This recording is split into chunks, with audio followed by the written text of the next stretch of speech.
दुनिया का वो इकलौता इंसान जिसने भगवान राम के लिए कर दिया अपना पूरा जीवन कुर्बान। पीएम मोदी भी करते हैं, उसे प्यार और जोगी भी देते हैं, सम्मान, लोगों की नजरों में बन गया महान, हमेशा याद रखेगा पूरा हिंदुस्तान। दोस्तों, फिल्म इंडस्ट्री में न जाने कितने एक्टर आए और कितने गए, लेकिन अगर किसी एक्टर ने पिछले 3 पीढ़ियों के दिल में अपनी छाप छोड़ी है तो वो एक ही एक्टर है जिसने अपना सारा जीवन राम के नाम पर कुर्बान कर दिया। वो चाहता तो सलमान और शाहरुख की तरह करोड़ों रुपए कमा सकता था, बड़ी बड़ी कंपनियों को ऐड कर सकता था, लेकिन अगर वो ऐसा करते तो राम का नाम देश के कोने कोने तक नहीं पहुंच पाता। इसलिए उसने केवल राम के लिए अपने पूरे जीवन की खुशियों को बलिदान कर दिया।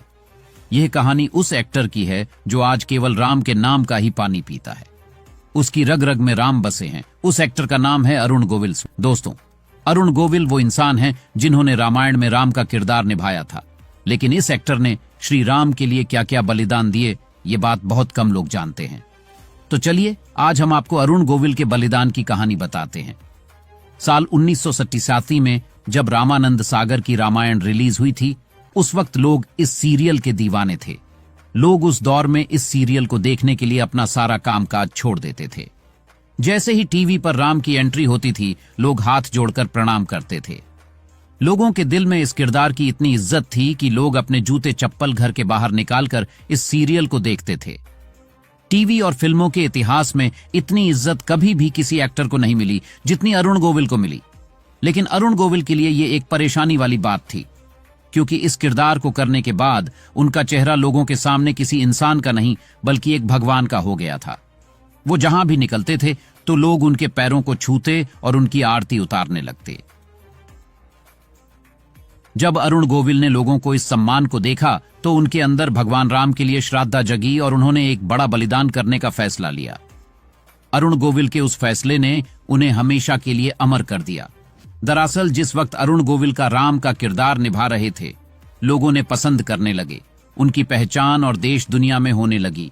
उस वक्त बताया जाता था कि उन्हें कई फिल्मों ऑफर हुए थे। अगर वो चाहते हैं तो उन फिल्मों में काम कर सकते थे, लाखों करोड़ों रुपए भी कमा सकते थे। लेकिन भगवान राम की गरिमा को रखने के लिए गोविल ने वो किरदार करना बेहतर नहीं समझा, क्योंकि अगर वो किरदार लोगों के सामने आ जाते हैं तो लोगों की नजरों में उनकी छवि भगवान राम की नहीं रहती। लोगों का राम के ऊपर से भरोसा उठ जाता। इसलिए कलयुग में भगवान राम को जिंदा रखने के लिए अरुण गोविल ने वो फैसला किया जिसने उन्हें हमेशा के लिए अमर कर दिया। अरुण गोविल की इतनी इज्जत थी कि वो जिस डायरेक्टर से चाहते उन्हें काम दे देता और वो खूब फिल्में करते। लेकिन पैसे के पीछे भागने की बजाय उन्होंने भगवान राम की मर्यादा का पीछा किया। लेकिन आज जब भगवान राम को काल्पनिक बताया जाता है तो अरुण गोविल की आंखें भर आती है। जिस तरह से राम के किरदार को लोगों के सामने पेश किया जा रहा है, उससे राम का किरदार निभाने वाले ये एक्टर परेशान हो जाता है। ये इस एक्टर की कहानी है जिसने केवल एक किरदार के लिए अपना पूरा जीवन राम की सेवा में बलिदान कर दिया। आपका अरुण गोविल के जीवन पर क्या करना है, हमें कमेंट बॉक्स में जरूर बताइएगा। और अगर आप भी अरुण गोविल को राम के किरदार के लिए सबसे बेस्ट नायक मानते हैं तो इस खबर को शेयर जरूर कीजिएगा। धन्यवाद।